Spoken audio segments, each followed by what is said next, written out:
Je... Vous savez, la vie est quelquefois des surprises, quelquefois elles sont bonnes, que ce soit un peu moins bonnes. Alors, on a un de nos bons amis qui a eu un petit malaise, donc j'étais un peu avec lui pendant ces quelques minutes et ça m'a empêché de me concentrer exactement sur ce que je voulais vous dire. Mais enfin, il n'est jamais trop tard pour vous présenter d'abord des vœux pour 2014 et que cette année vous soit douce, légère, profitable, de santé, de bonheur et qu'on se voit le plus souvent possible. Au-delà, vous savez que dans les rendez-vous qu'on vous propose, on essaye de vous faire rencontrer ou d'aller à la rencontre de quelqu'un qui a une expérience très singulière, très particulière. Et ce soir, c'est véritablement une surprise, un défi, si vous voulez, au niveau de la sensibilité, parce que moi, les humoristes, les caricaturistes, je pense que ce sont des gens tout à fait exceptionnels qui captent en une seconde, avec un talent fou, une situation et qui font passer un message extraordinaire. Alors c'est ce que fait Michel Kishka depuis de nombreuses années avec un talent formidable. Il enseigne, il est le caricaturiste d'Israël le plus connu bien sûr à l'étranger. Et ce qui rend très intéressant cette rencontre de ce soir, c'est que ce n'est pas de ça dont il va vous parler. Il va vous parler de ce que précisément cache l'élégance de quelqu'un qui a de l'humour et qui utilise ce moyen de communication pour, d'une certaine manière, pas cacher, mais pour surmonter, pour vivre, pour apprendre à vivre avec des blessures très profondes. Et c'est ce qui fait toute la qualité de cette rencontre de ce soir, parce que ce soir, on aura un témoignage d'une très grande vérité. Bien sûr, de son dialogue avec son père, mais aussi d'un certain nombre d'autres événements qui font partie de sa vie. Et je crois qu'on va beaucoup apprendre sur la nature humaine, dans sa vérité, dans sa sincérité. C'est ce qui fait toute la qualité et toute l'importance de la rencontre que nous allons avoir ce soir avec Michel Kishka. Alors avant de lui donner la parole, et de lui dire à quel point j'apprécie et je le remercie de bien vouloir partager avec nous cette expérience, ce témoignage, auquel j'attache beaucoup d'importance, parce que moi aussi, je suis comme toi une fille de déportée, et que ça a, bien sûr, dessiné ma vie, comme la tienne probablement depuis toujours. Je voudrais vous rappeler qu'on a d'autres rendez-vous, et que je crois que c'est le 22 janvier, nous aurons une rencontre avec un archéologue de très grand talent aussi, M. Finkelstein. Je voudrais que vous ne manquiez pas ce rendez-vous, il est très important. Et puis le rendez-vous avec François Fillon, le 30 janvier, où vous êtes tous conviés, c'est un jeudi, ce n'est pas un dimanche comme d'habitude. Et je crois que ce sera très intéressant compte tenu de ce qui se passe aujourd'hui en France. Et on ne peut pas ne pas l'évoquer parce qu'on parle d'humour, on parle d'autre chose, mais enfin il y a des humoristes qui se conduisent un petit peu de manière tout à fait imprévue. Sur le territoire en France et que ça nous fait tous un peu trembler, un peu réfléchir aussi et puis se poser pas mal de questions. Donc je crois que le fait d'avoir un homme politique de l'ampleur de M. Fillon chez nous permettra peut-être au moins de nous interpeller, de dialoguer et d'échanger un certain nombre de questions. Donc je vous invite tous à être très très présents. Je vous souhaite une très bonne soirée et Michel, c'est à toi que je passe la parole.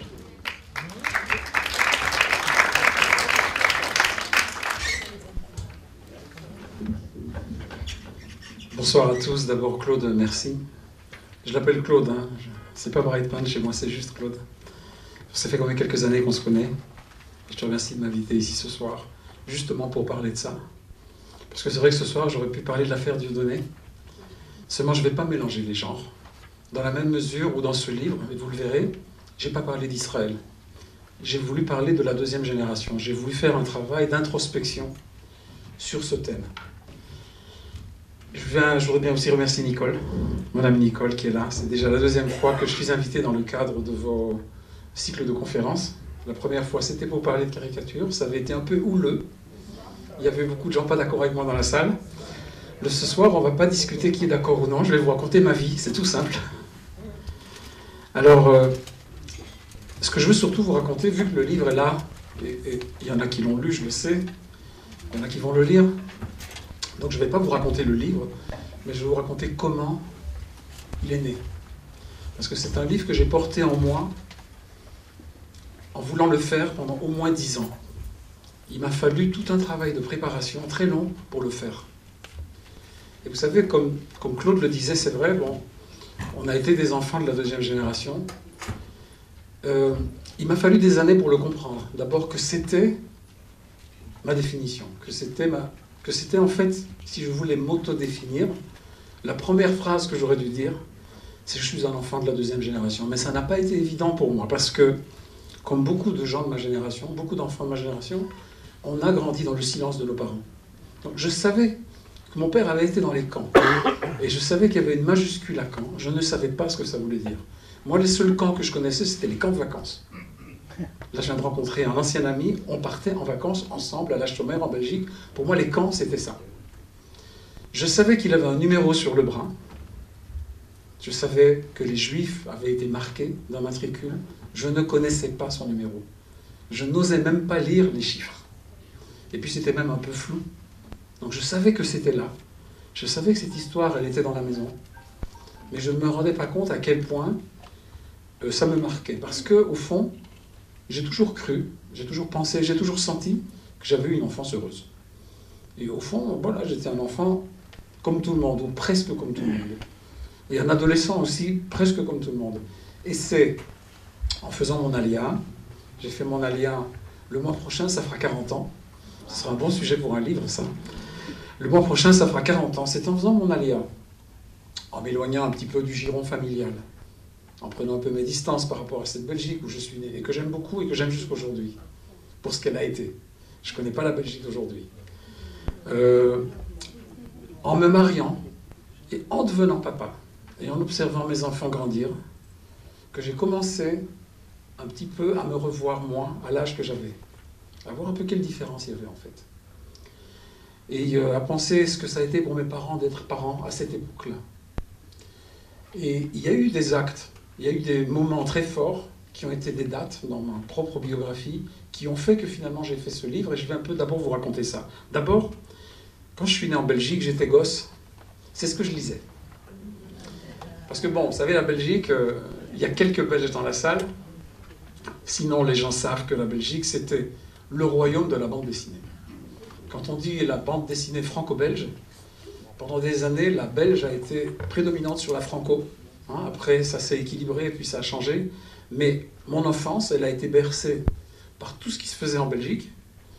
Et j'ai regardé des BD avant de lire, avant d'aller à l'école. D'ailleurs, mon premier livre, je l'ai lu à 12 ans. Jusqu'à 12 ans, j'ai lu que des BD. Alors, quand j'étais gosse, bon, j'ai hérité d'un talent inné de mon père qui aurait voulu être dessinateur et qui aurait pu l'être s'il n'y avait pas eu la guerre. Il n'a pas été, mais les gènes sont passés. Et moi, gosse, je recopiais mes héros de bande dessinée. Et moi, mon rêve d'enfant, c'était d'être un cow-boy. C'est peut-être pour ça que j'ai fait mon alia. Il y a des espaces où on peut galoper ici. Et vous voyez, là, ça date de... J'avais 9 ans. J'avais la manie, je ne sais pas pourquoi. Chaque fois que je recopiais, c'est une page de mon cahier, une feuille de mon cahier que j'avais découpée. Cahier de français, apparemment, il y avait une marge pour la note. J'avais marqué mon âge, l'année, j'étais en 4e année, et mon adresse. C'était très marrant, cette façon que j'avais de dessiner. Et puis Avner, qui m'a connu quand j'avais cet âge, hein, on se connaît depuis qu'on a 11 ans tous les deux, je dessinais toujours. Il y avait les Schtroumpfs aussi en Belgique, mais il y en avait plein. Il y avait Gaston Lagaffe, il y avait... J'ai pas tout mis, mais disons que ça a vraiment bercé mon enfance et que j'ai passé mon enfance à recopier les héros que j'aimais. Et c'est comme ça que je me suis nourri un peu de cette culture. Dans la bibliothèque de mon père, il avait un livre. Spirou, évidemment. Il avait un livre, c'était l'histoire de la Seconde Guerre mondiale racontée aux enfants sous forme de bande dessinée. Un ouvrage qui avait été fait en France, en 1945, juste à la Libération, par un artiste qui s'appelle Calvo. Un livre très intéressant, et j'étais captivé par ce livre. Et en fait, il y avait beaucoup de textes que je ne lisais pas, et je regardais les images. C'était illustré, voilà, ça c'est Hitler. Les Allemands étaient représentés sous forme de loups. Et ça, ce sont des images, des cases qu'il y avait dans ce livre. Donc vous voyez, moi j'étais... S'il y avait une différence entre les enfants qui allaient avec moi à l'école en première préparatoire, ce qu'on appelle le CP en France, quand j'avais 6 ans, c'est que moi je regardais des livres comme ça, alors qu'eux voyaient peut-être d'autres. Là, vous voyez, on voit des nazis qui arrêtent des juifs, qui exécutent des juifs. C'était 2 cases parmi beaucoup d'histoires qui racontaient la guerre. Et je recopiais tous ces dessins et je m'en nourrissais. Dans sa bibliothèque, mon père avait un autre livre qui me passionnait. Et c'était un livre sur un recueil de caricatures qui avait été fait sur le Troisième Reich et sur Hitler dans la presse des pays alliés. Et il y avait des dessins très marrants. Et moi, je rigolais en voyant ces dessins. Parce que Hitler était représenté d'une façon grotesque. J'ai conservé une grande partie. Mon père m'a gardé et j'ai conservé une grande partie de ce que j'ai dessiné. C'est un dessin que j'ai fait le 16 mai 1967. Voilà, c'est vraiment précis, 3 mois avant mon bar mitzvah.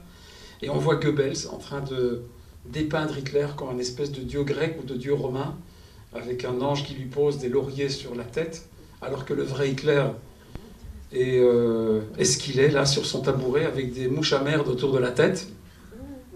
Les gouttes d'urine, c'est moi qui les ai ajoutées, c'était pas à l'origine. Et j'ai mis, voilà, l'âge que j'avais très précisément 12 ans 3/4, à quelle page, de quel livre j'avais. Et je pense que, en faisant ce genre de dessin, et je pense que j'étais le seul dans toute mon école à faire ce genre de dessin et à aimer les faire, j'ai appris plusieurs choses. J'ai appris comment une caricature fonctionne. C'est vrai, parce que voilà, bon, Goebbels qui est représenté d'une façon très grotesque, on dirait presque un singe, un gringalet affreux, faire de Hitler quelque chose qu'il n'est pas. Et c'est toute une manière de voir la réalité qui, moi, me plaisait, ça me parlait. Et je cherchais les caricatures dans tous les journaux. Et puis aussi, je m'amusais. Quand je dessinais comme ça, si ce n'était pas des personnages de bande dessinée, je prenais des photos de famille et je les recopiais. Là, sur le cheval de bois, c'est moi, à l'âge d'1 an, avec ma grande sœur qui me balance. C'est une photo que j'adore, qui est dans mon album de famille jusqu'aujourd'hui. Et à côté, c'est nous sur la digue de Knock. Et avec mes parents, ma petite sœur qui venait de naître, ma grande sœur qui fait du vélo, et moi j'ai une pelle et un seau. C'était un petit seau Côte d'Or. Hein, à l'original, il y a un éléphant dessus. Et en fait, j'étais attiré par notre histoire de famille, mais je ne la connaissais pas vraiment. Vous savez, les parents parlaient pas tellement à leurs enfants. Je ne parle même pas à 2e génération, ça n'a aucun rapport avec la guerre. Nos parents étaient quand même beaucoup plus distants que les parents que nous avons été avec nos propres enfants. Je connaissais quasiment pas l'histoire de mes parents. Alors, une chose très importante qui m'est arrivée, bon, j'ai fait mon alia en 74, j'ai fait les études à Bezalel aux Beaux-Arts, et je suis devenu dessinateur, caricaturiste et auteur de bande dessinée. Un jour, je me balade au centre-ville à Jérusalem, et à la devanture d'une librairie qui vend des livres anglais, je vois un bouquin qui s'appelle Mouse, dont voilà la couverture, hein, c'est celle de gauche, et c'était le 1er tome, et je vois Hitler, une croix gammée, 2 souris, je me dis tiens, qu'est-ce que c'est ce machin? Je rentre dans la librairie, je dis c'est quoi ce livre? Et la vendeuse me dit écoutez, il faut que je vous le sorte de la vitrine, c'est le seul exemplaire qu'on a. Je l'ai ouvert, j'ai juste fait comme ça, pour voir ce qu'il y avait dedans. Quand j'ai vu que c'était une bande dessinée, je l'ai acheté. Je suis sorti, je me suis assis sur un banc, et je me suis levé 2 heures après avoir lu les 150 premières pages de ce premier opus d'un livre dont la suite est parue 5 ans plus tard. Et aujourd'hui, c'est devenu un seul livre de 300 pages. Et ça m'a scotché. C'est une belle expression française. J'ai été scotché par ce livre. J'ai été vraiment atterré. Parce qu'il y avait à la fois ce sentiment que quelqu'un qui porte en lui une histoire qui ressemble un peu à la mienne, mais lui, il a fait tout un travail de dialogue avec son père pour briser ce silence qu'il y avait entre eux. Il avait une relation désastreuse avec son père. Il en a fait une bande dessinée, alors que la bande dessinée, c'était vraiment ce qui, moi, m'a toujours nourri. Et une fois que j'ai lu ça, ce 1er tome, je me suis dit 2 choses. Je me suis dit que j'ai un frère à New York, quelqu'un qui me ressemble. Et d'un autre côté, je me suis dit, un jour, je raconterai mon histoire. Mais quand je l'ai lu, et c'était il y a 26 ans, je ne connaissais pas encore mon histoire. Elle n'avait pas encore été dite, je n'avais encore posé aucune question à mon père n'avait encore rien raconté. Je fais encore un saut, voilà, ça c'est une double page. Je ne sais pas si vous l'avez lu, une dame tout à l'heure m'a dit qu'elle n'a jamais lu de bande dessinée. Vous savez, ce livre-là, c'est une bande dessinée, mais elle appartient à une catégorie qui s'appelle le roman graphique. Et le roman graphique, c'est un joli terme littéraire pour dire bande dessinée pour adultes. C'est pas C'est pas des petits Mickey, c'est pas Astérix, c'est pas Lucky Luke, c'est pas Tintin. C'est une bande dessinée qui s'adresse à des adultes, elle est très dure, elle est très bien écrite, elle est dessinée d'une façon très forte. On peut ne pas aimer ou aimer les dessins. Les juifs sont représentés par des souris et les nazis par des chats. C'est une histoire de chats et de souris, de Tom et Jerry et d'autres. Et c'était une métaphore assez jolie pour parvenir à raconter quelque chose de très personnel. Ce livre a gagné en tant que livre le prix Pulitzer aux États-Unis. Et le prix Pulitzer, ce n'est pas le moindre des prix.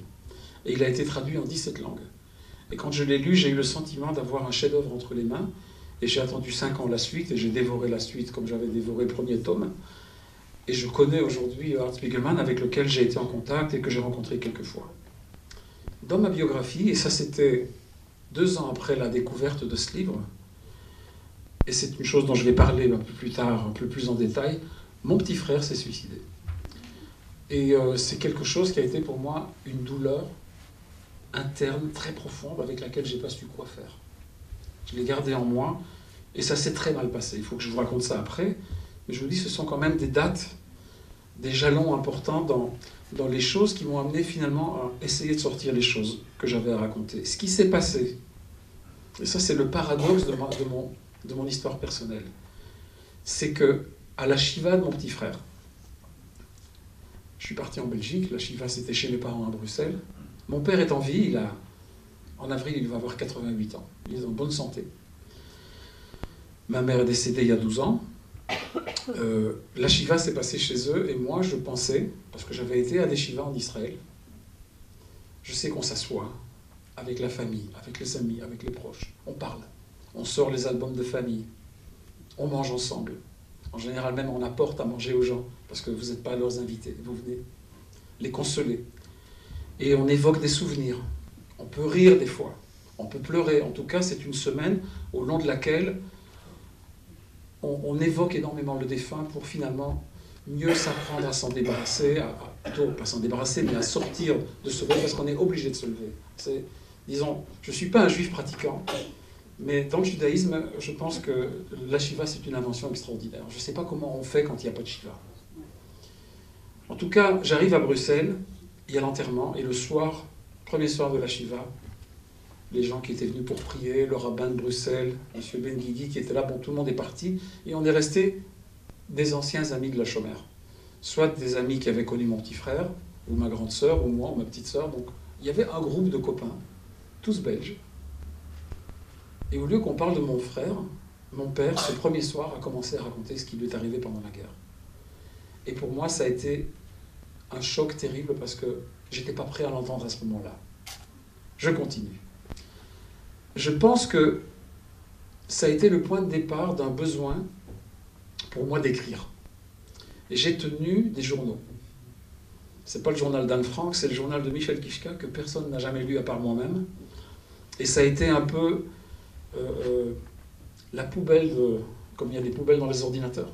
Ça a été ma poubelle. Voilà, ça a été la poubelle de ma mémoire. J'ai commencé à dire tout ce que j'avais à dire. J'avais énormément de ressentiments. J'avais énormément de critiques à faire. J'avais énormément de colère sur mes parents. J'avais énormément de colère sur mon petit frère. Et j'essayais de faire le point avec moi-même. Si vous voulez, vous n'aurez pas le temps de tout lire, hein, mais personne n'a lu ça. Et j'ai écrit des choses très dures, mais des centaines de pages que j'ai écrites pendant des années. Partout où j'allais, j'avais toujours un cahier dans lequel j'écrivais. J'avais besoin de parler à quelqu'un. Et ma femme, qui avait déjà assez entendu mes histoires, je me suis dit, je ne peux plus le raconter à elle. Je vais écrire pour moi-même, pour le besoin de sortir tout ça de moi. En 2004, donc ça n'y a pas longtemps, il y a 10 ans, mon père, juste après le décès de ma mère, a achevé l'écriture d'un témoignage qui raconte ce qui lui est arrivé de sa naissance au camp et à la libération, et ça s'est vendu en Belgique et en France, une adolescence perdue dans la nuit des camps, qui a été préfacée par Serge Klarsfeld. Ce qui s'est passé aussi, c'est que, et ça c'est une chose importante dont je vous parlerai un peu plus en détail après, c'est que après que mon père ait commencé à parler pour la première fois, des gens de la communauté qui venaient pendant toute la semaine de la Shiva se rendaient compte que mon père avait plein de choses à dire et qu'il racontait très bien. Et finalement, il est devenu, par la force des choses, témoin de la Shoah. Il y a quand même beaucoup de survivants en Belgique qui ont des histoires à raconter, mais peu le font. Peu vont dans des écoles, par exemple. Et mon père, on le lui a proposé, il a trouvé que c'était une mission importante pour lui, et il a commencé à les témoigner dans les écoles. Alors si vous voulez savoir, il a fait à ce jour 452 témoignages parce qu'il les numérote. Et dans ses lettres, chaque fois il me dit où il a été. Il est allé 48 fois à Auschwitz aller-retour avec des écoles. C'est toujours des lycéens, d'écoles non juives de Belgique. Des fois il va avec Ganet-nous. Mais dans le programme d'histoire, quand les jeunes, je pense, de 16-17 ans, apprennent sur la Belgique occupée et sur la Shoah des Juifs de Belgique, on fait venir, s'il y a des témoins disponibles, il y a une fondation qui s'appelle la Fondation Auschwitz, dont mon père est membre. On demande qui est disponible, qui peut aller dans une école, à tel lieu, à telle date. Et mon père, il est partant pour tout. Il va 3-4 fois par semaine dans toute la Belgique et il peut témoigner en flamand, en français, et si on veut en yiddish, en allemand et en anglais. Il pense qu'il peut le faire en hébreu, mais il se trompe. Et c'est devenu sa raison d'être. C'est vraiment ça qui le porte jusqu'aujourd'hui. C'est pour ça qu'à l'âge qu'il a, il est encore très actif, il vit seul et il est complètement indépendant. Et je pense que ça a vraiment été une partie de son processus de reconstruction. Alors pour vous montrer à quel point on se parlait peu dans la famille, il y a une dizaine d'années, quand j'étais déjà en train de me questionner sur le livre que je voulais faire après avoir lu le sien, il m'envoie dans une lettre des dessins qu'il a fait au sanatorium en 1946, après la... Il a été libéré de Buchenwald le 11 avril 1945. Il a fait 1 an de sanatorium et 1 an d'orphelinat, parce que la majorité c'était à 21 ans en Belgique à cette époque. À mon mariage aussi, j'ai dû avoir l'autorisation de mes parents parce que j'avais pas 21 ans quand je me suis marié, figurez-vous. Et en fait, il dessinait au sanatorium des caricatures. Et je ne l'ai jamais su. Je l'ai su il y a 10 ans. Il m'a envoyé ses originaux qu'il m'a offerts.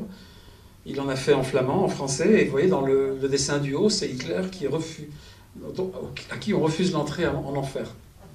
D'accord ? Même le diable refuse Hitler. Et il dessinait très bien. Et c'est vraiment ça qu'il aurait voulu faire.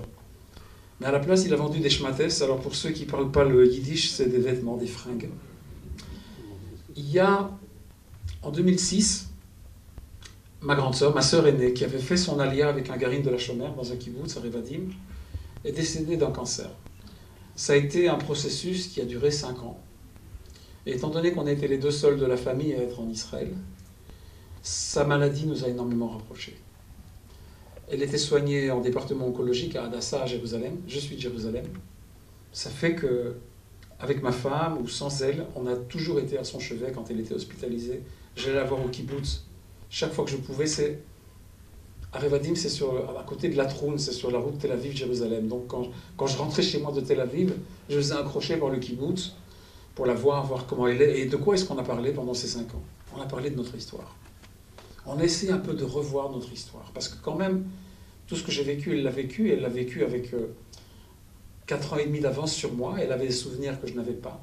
J'avais des analyses qu'elle n'avait pas. On avait des visions qui convergeaient, qui divergeaient. Il y en a beaucoup parlé de notre histoire. Et soit dit en passant, quand j'ai fait ce livre, j'ai commencé à le faire il y a 3 ans. Elle m'a beaucoup manqué, elle n'était déjà plus là. Et j'aurais voulu qu'elle soit ma première lectrice. Et je sais qu'elle aurait énormément aimé, parce que beaucoup des choses dont on a parlé se trouvent dans ce livre. Il y a 5 ans, j'ai obtenu une bourse par les Beaux-Arts à Bezalel, où j'enseigne. Une bourse qui me permettait d'écrire. J'ai dit que j'allais faire un travail de recherche sur la 2e génération. J'ai pris un cahier, j'ai appelé ça 2e génération, et j'ai décidé de m'asseoir 1 jour par semaine et d'essayer de mettre sur papier, en style télégraphique, sans faire attention à l'écriture, mais surtout essayer de me remémorer tous les souvenirs que j'ai, qui sont des anecdotes, ou des souvenirs, ou des histoires, drôles ou pas drôles, qui sont liées à mon enfance, à mon adolescence, et à mon âge adulte, et qui ont un rapport avec le fait que je sois de 2e génération. J'ai essayé de voir par quelles histoires je pouvais me définir. Je pouvais m'expliquer à mes yeux, au fond, qui je suis, et pourquoi je suis devenu l'homme que je suis. Et ça faisait longtemps que je voulais le faire, et quand je l'ai fait, en 3 mois, j'ai rempli 50 pages, toujours de mon écriture. J'écris jamais sur ordinateur.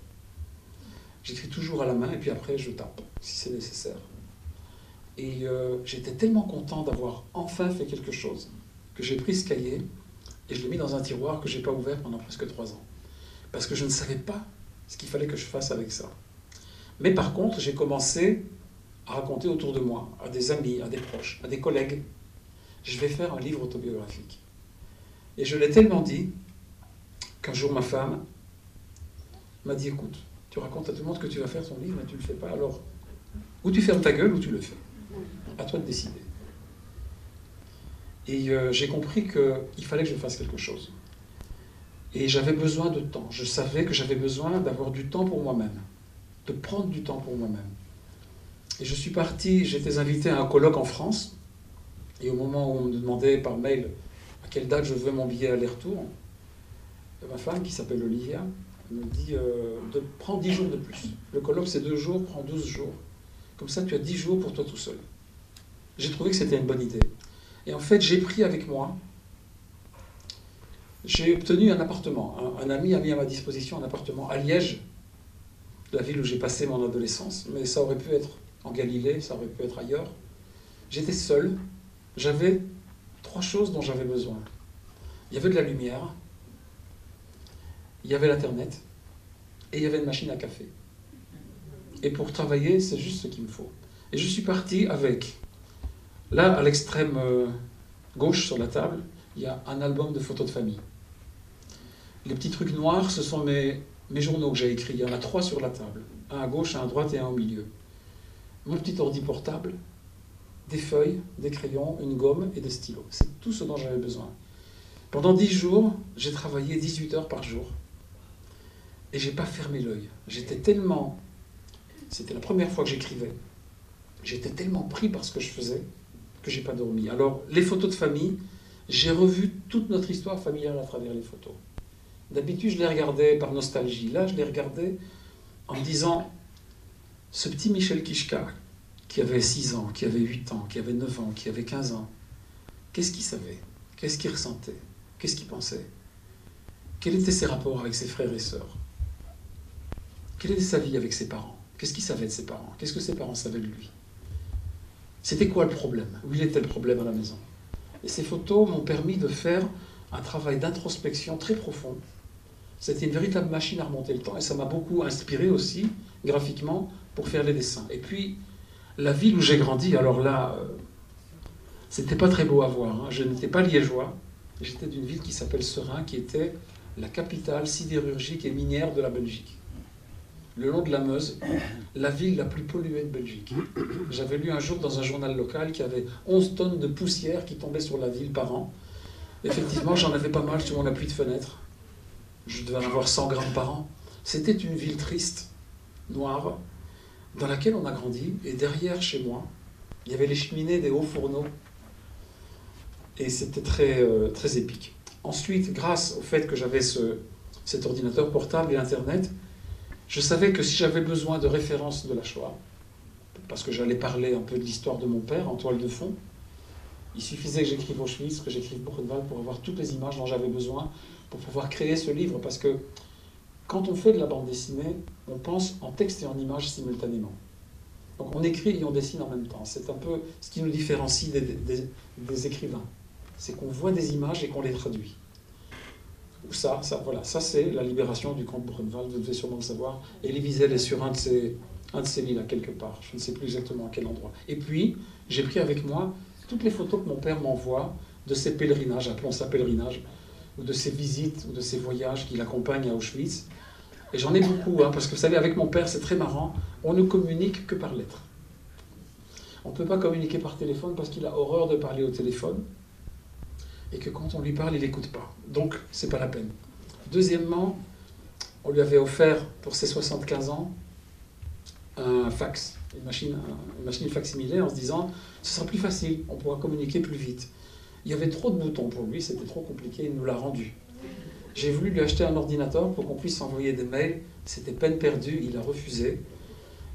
Ça fait qu'au fond, toutes les semaines, lui, il s'assied, il m'écrit une lettre, il m'envoie des coupures de journaux qu'il découvre dans les journaux gratuits qu'il a dans les cafés en Belgique, ou des choses qui ont rapport avec la bande dessinée, ou avec Israël, ou avec les Juifs, et les photos de ses pèlerinages. J'ai 2 tiroirs que je ne peux même plus ouvrir tellement qu'il y a de photos de lui, de ses voyages, mais ça m'a beaucoup servi pour le livre. Voilà, ça c'est encore lui. Il faut que je dise qu'il a été médaillé 17 fois. C'est devenu, il est vraiment un héros de la Shoah. Bref, après 10 jours, j'avais 10 pages. J'avais 10 pages dans lesquelles j'ai essayé de mélanger en même temps mon histoire avec les choses un peu tragiques et difficiles et l'humour. Parce que je suis avant tout dessinateur de presse, humoriste. J'illustre des livres d'enfants, je fais des bandes dessinées pour enfants. L'humour et le sourire, c'est quelque chose qui me porte, dont j'ai besoin, et c'est ça dont je me suis nourri dans mon enfance. D'ailleurs, entre Spirou et Tintin, moi je ne lisais pas Tintin, je lisais Spirou, je trouvais Tintin trop sérieux. C'était des bandes dessinées plutôt historiques, un peu rébarbatives pour moi, avec trop de texte. Alors que dans Spirou, j'avais en même temps Gaston Lagaffe, en même temps Lucky Luke, en même temps les Schtroumpfs, en même temps Boule et Bill. Ce sont vraiment des personnages de la bande dessinée européenne et même mondiale, qui sont devenus des dessins animés, etc. Donc moi, il fallait que je trouve comment j'allais mélanger ces deux genres. Et je n'étais pas sûr que j'y parviendrais et que ça marcherait. Et voilà, donc ça c'est la première page que j'ai dessinée. C'est moi regardant le numéro de mon père et disant, voilà, il y avait en fait dans l'album de famille, mon père n'a que 3 photos. Une de son père et une de sa mère, qui étaient des photos qu'ils faisaient tous les ans pour renouveler leur permis de séjour en Belgique. Ses parents étaient polonais, ils n'étaient pas belges. Mon père est né en 26, il est né polonais en Belgique. Il est devenu belge après la guerre. Et il y avait une seule photo de famille qui a été prise en 38 dans les rues de Bruxelles. Vous voyez, mon père est là à l'extrême droite avec un pantalon golf à la Tintin. Et moi, souvent, j'allais regarder ces photos et je pleurais quand j'étais gosse, en cachette. Et vu qu'on avait une maison en 2 étages avec des escaliers en bois, si j'entendais les pas de mon père dans l'escalier et que j'étais avec l'album ouvert, je le refermais et je le remettais dans ses étagères. Je ne voulais pas qu'il voie que j'étais obsédé par ces photos. Je ne voulais pas qu'il voie que je pleure. Parce que j'avais peur qu'en me voyant, il pleurerait à son tour. J'osais pas lui dire. Et puis bon, je montre une scène de famille où on est à table, et ça c'est une phrase que mon père jusqu'aujourd'hui dit, quand il mange une soupe, une bonne soupe, il dit « cette soupe me rappelle Auschwitz ». Alors c'est très marrant, et moi souvent je lui demandais « pourquoi papa ?» Et sa réponse c'est parce qu'à Auschwitz, des soupes comme ça, j'en avais pas. Donc c'était une façon indirecte de nous dire sans arrêt qu'il était allé dans les camps, même sans nous expliquer et sans qu'on sache ce que c'était. Mon père, jusqu'aujourd'hui d'ailleurs, souffre d'aérophagie à cause du régime qu'il a eu pendant plus de 3 ans dans les camps. Et il rotait à table. C'était tout à fait normal. Et un jour, j'ai roté après lui et je me suis fait passer un savon par ma mère qui m'a dit « si tu rotes encore une fois comme ça à table, tu files dans ta chambre ». Je ne sais plus quel âge je devais avoir. Je ne sais pas moi, 10 ans, 11 ans. Je lui ai dit « mais papa alors ?» Et elle m'a dit « papa, c'est différent, il a été dans les camps ».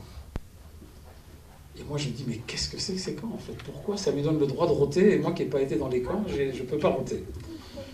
Et au fond, je suis allé voir, dans tous les livres qu'il avait, il avait tout ce qui se faisait, tout ce qui s'imprimait, comme livres sur la Shoah, ou Hitler, ou le Troisième Reich à l'époque, et c'était peu.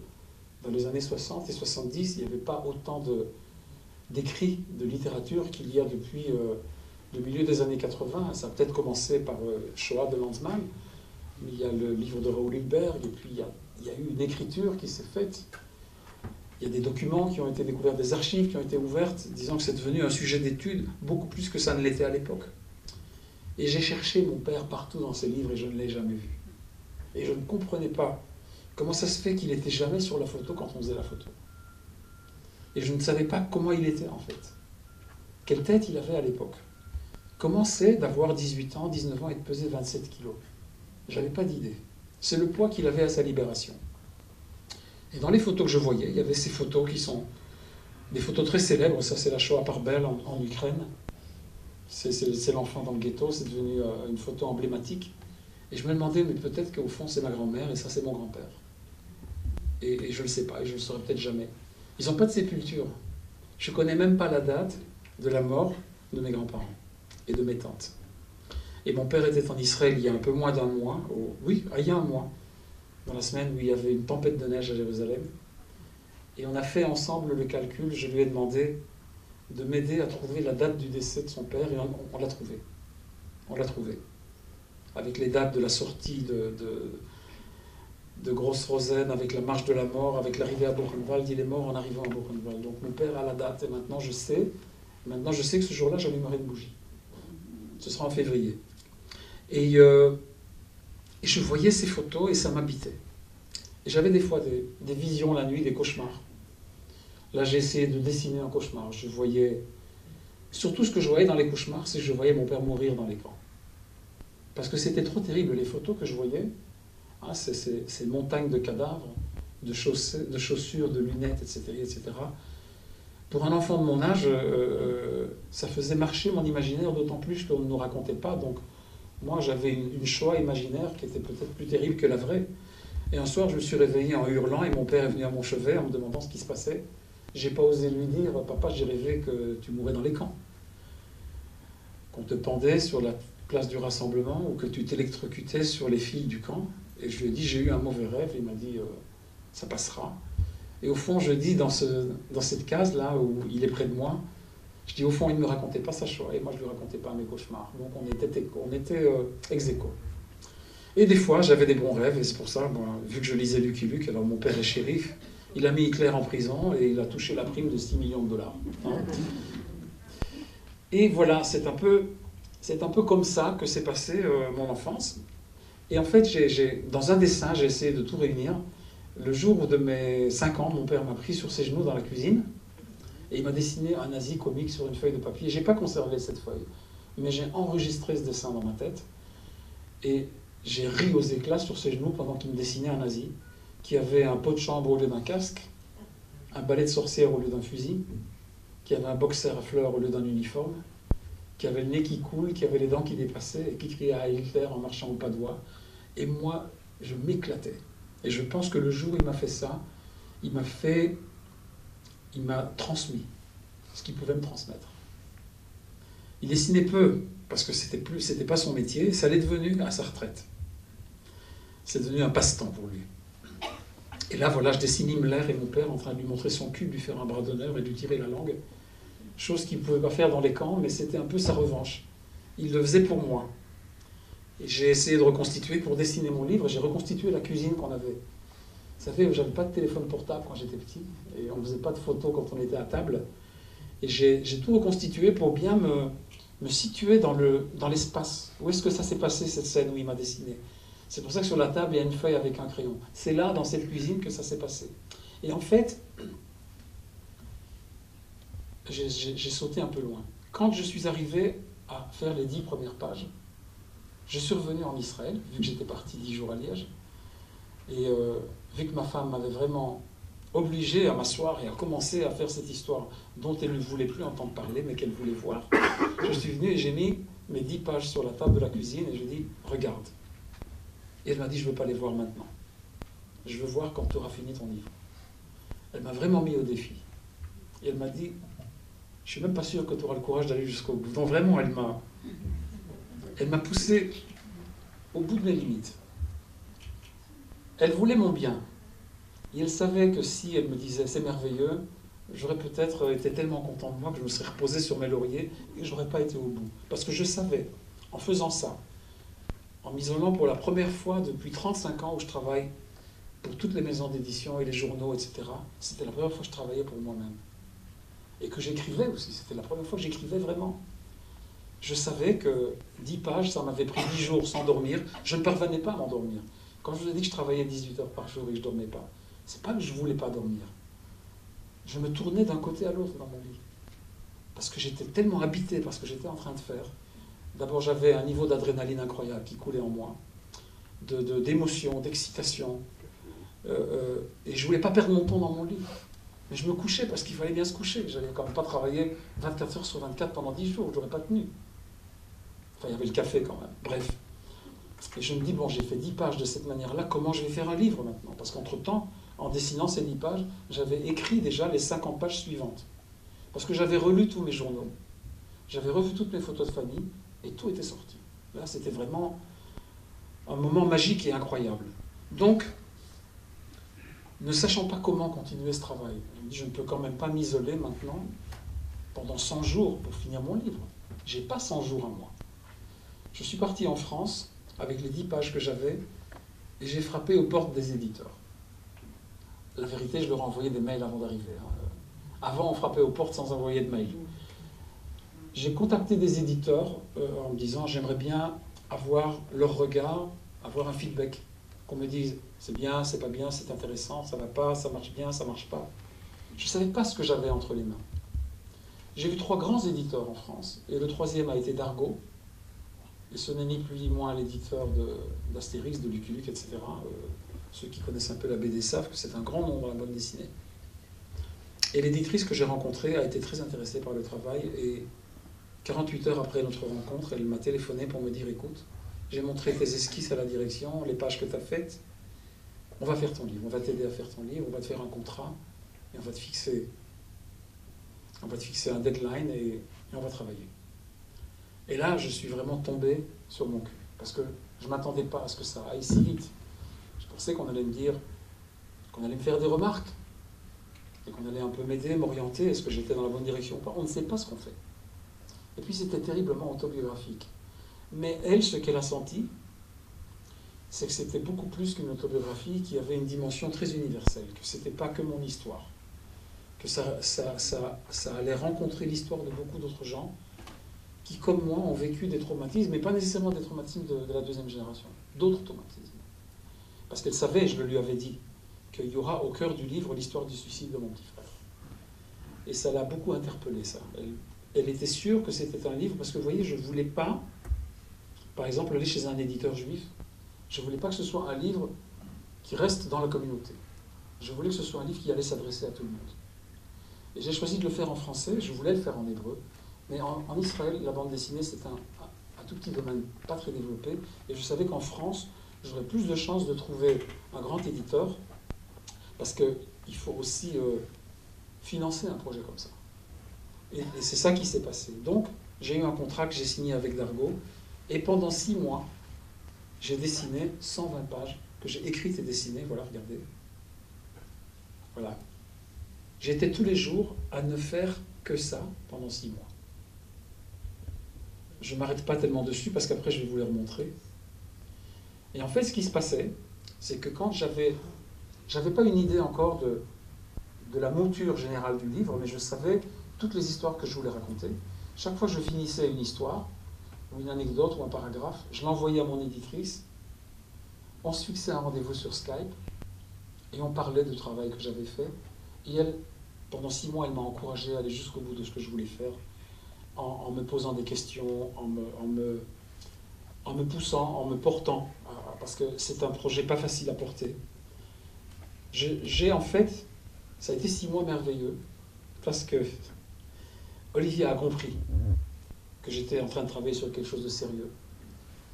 Et elle m'a complètement muré dans mon atelier à la maison. Personne ne pouvait arriver à moi directement. Elle m'a interdit de répondre au téléphone, ce qui est formidable. C'est une perte de temps des fois. Ou alors, quand on est très concentré, une conversation peut complètement vous arrêter dans votre élan. J'avais pas le droit de répondre aux mails. J'avais pas l'ordinateur en face de moi, parce que quand un mail arrive, on l'entend. Et j'ai tendance à vouloir voir, tiens, qui m'écrit? Non. Et les gens qui voulaient arriver à moi, ils téléphonaient, ils tombaient sur elle, et elle disait, désolé, Michel est dans son bunker. Et les gens disaient, mais qu'est-ce que ça veut dire dans son bunker? Et elle disait, il est sur un grand projet, rappelé dans 6 mois. Je suis sorti de chez moi 1 fois par semaine pour aller donner mes cours à Beth-Salel, donc dans ma ville, à Jérusalem.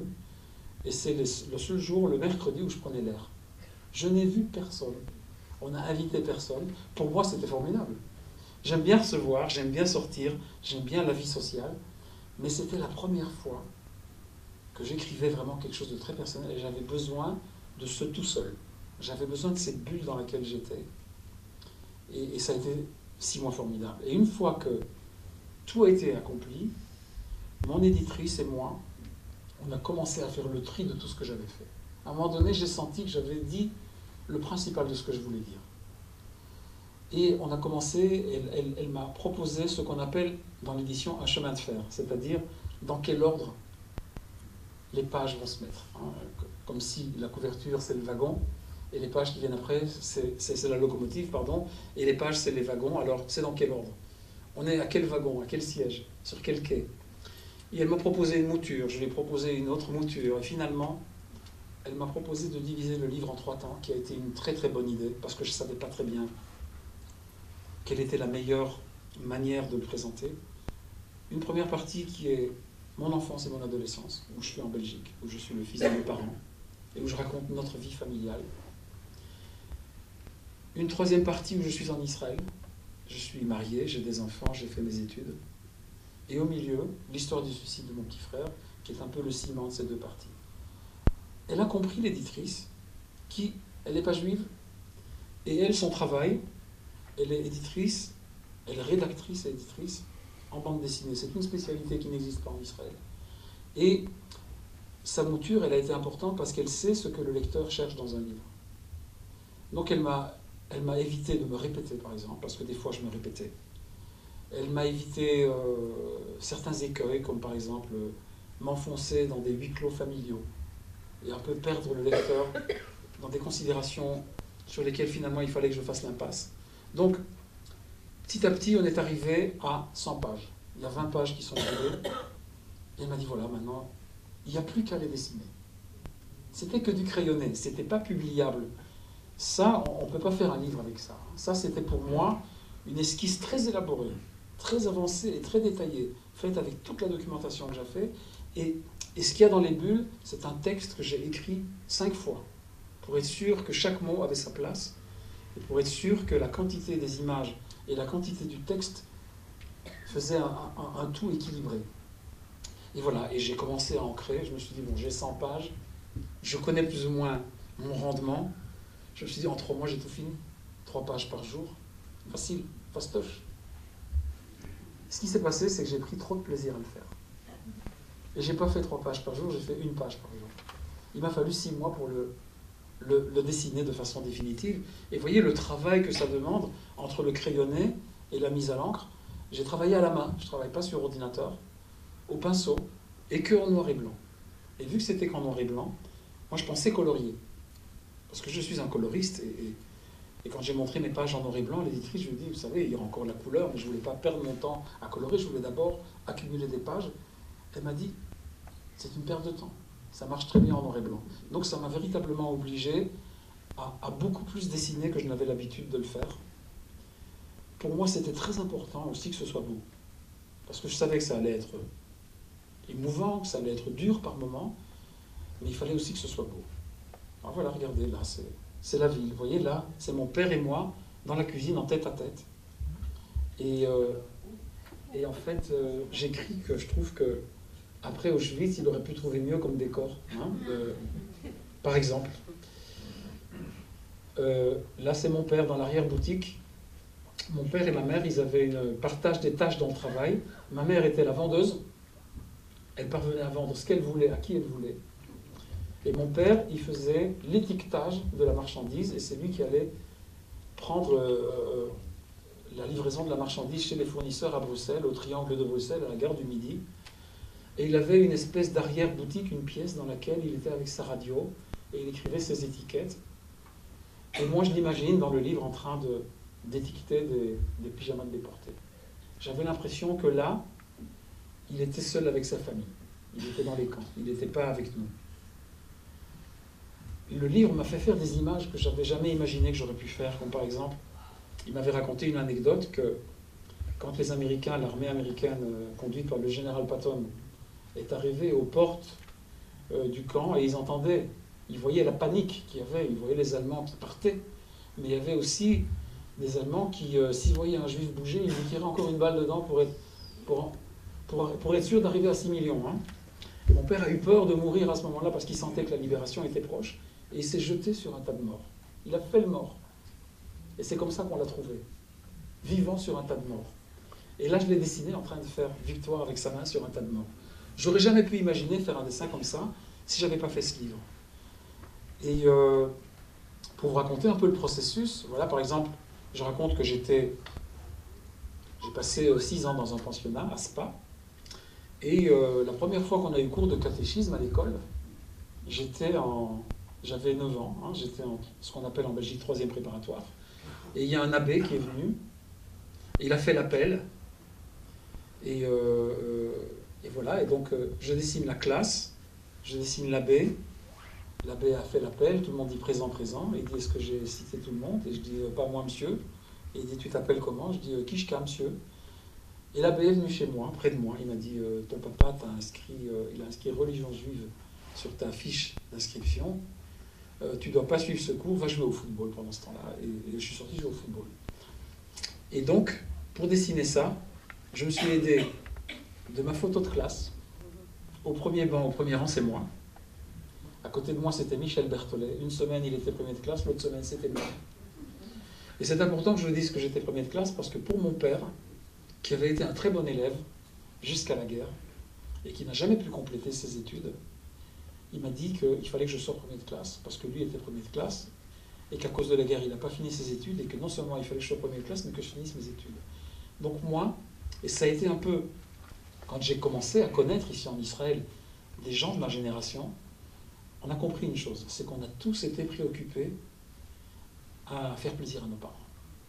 J'ai toujours marché sur des œufs autour de mon père. J'ai eu peur de lui faire de la peine et je ne lui ai jamais fait de peine. Sauf une fois, je vous le raconterai. Beaucoup, beaucoup de peine. Et j'étais vraiment un enfant modèle. J'avais toujours les meilleures notes. Et d'ailleurs, quand j'ai commencé à déconner, ça je l'ai raconté, il le sait maintenant. Parce qu'il a assisté à des présentations de mon livre quand j'étais en Belgique, il a écouté des choses qu'il ne savait pas, que je lui avais jamais dites. D'ailleurs, le livre s'appelle « Ce que je n'ai pas dit à mon père », c'est le sous-titre. À 15 ans, j'ai fait ma crise d'adolescence.